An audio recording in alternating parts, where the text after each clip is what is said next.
Du haut de cette tribune, à Brazzaville, je proclame l'année 2025, année de la nouvelle génération. La nouvelle génération va créer la nouvelle République, un nouveau pacte entre Congolais. La nouvelle République sera celle des droits économiques et sociaux concrets. Le droit au crédit sera élevé au rang de droit fondamental constitutionnellement protégé. Il sera garanti par l'État à travers des mécanismes d'assurance et de réassurance. Des juridictions spécialisées dans le crédit seront créées pour dire rapidement le droit en cas de contestation. La banque ou l'institution financière qui se contentera de collecter l'épargne des Congolais sans distribuer le crédit perdra son droit de cité dans la République. La nouvelle République sera celle qui protège le pouvoir d'achat des personnes et des familles contre les assauts du gouvernement. Il est déjà inconcevable d'être pauvre dans un pays riche. Il est encore plus inacceptable d'être appauvri par un gouvernement gaspilleur.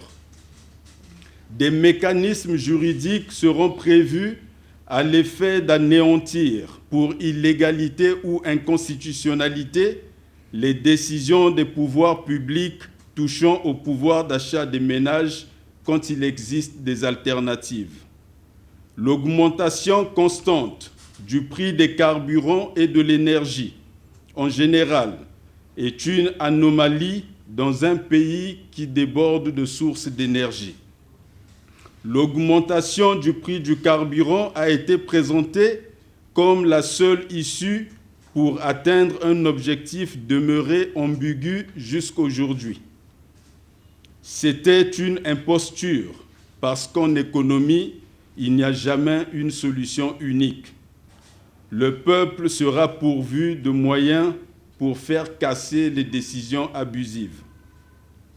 La nouvelle République sera celle où le Congo cessera d'être le cimetière des entreprises et des rêves des entrepreneurs.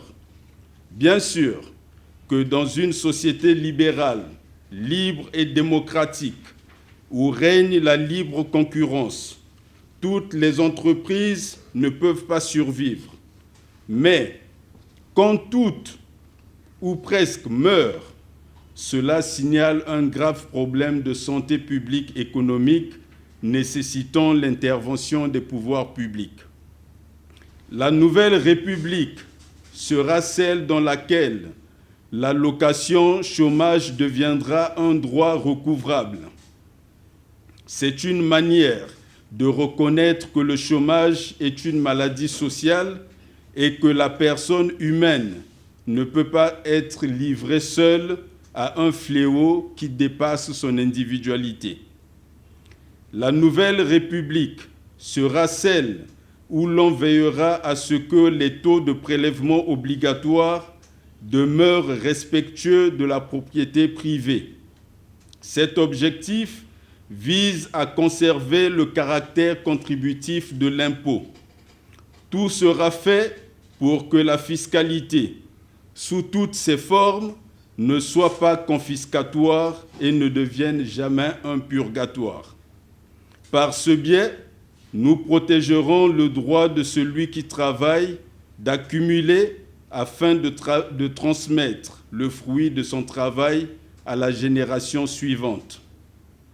Notre pays peut cesser d'être un enfer pour les affaires. Il est du ressort de notre pacte social d'encourager l'ambition.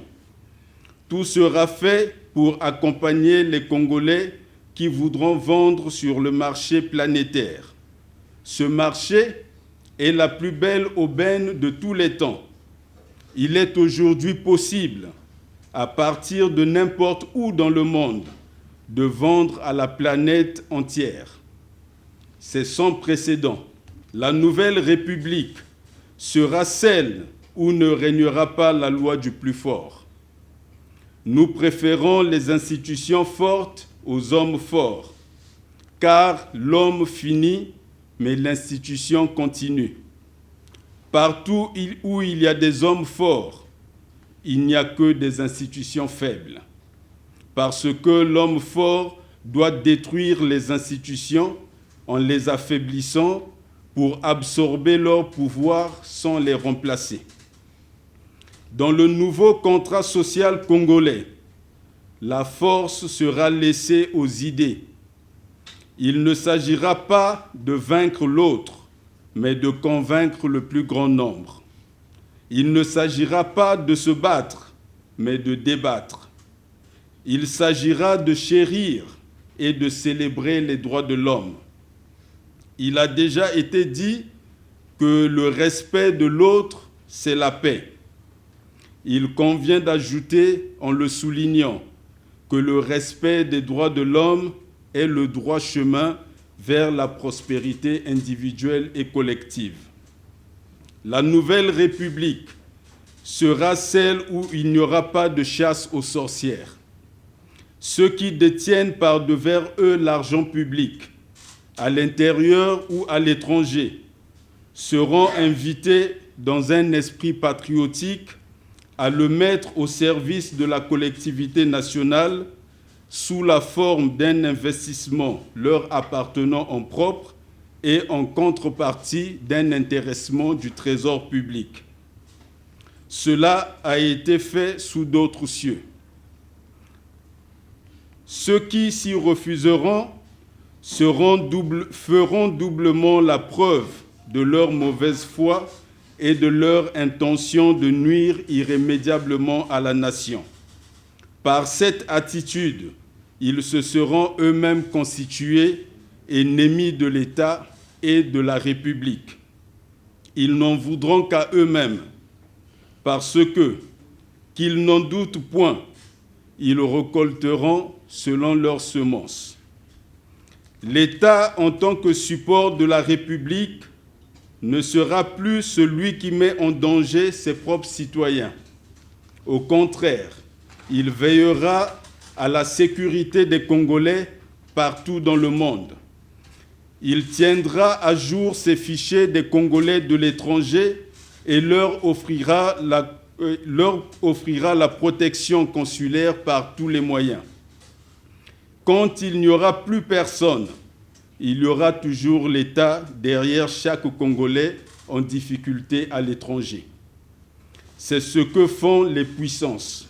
Nous pouvons le faire et nous le ferons. C'est cela le pacte républicain. Un élève, une chaise. C'est une idée simple qui va révolutionner notre enseignement primaire et secondaire. Une vieille, un vieux en bonne santé. C'est une autre idée simple, mais un objectif de santé publique qui fera une grande différence dans un pays où on meurt jeune de maladies curables.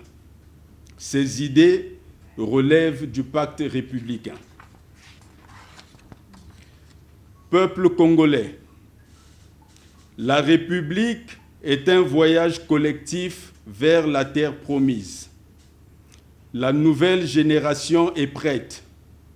Ensemble, nous allons redresser et relever notre pays. La République vaincra. Vive la République, vive la liberté, vive la démocratie.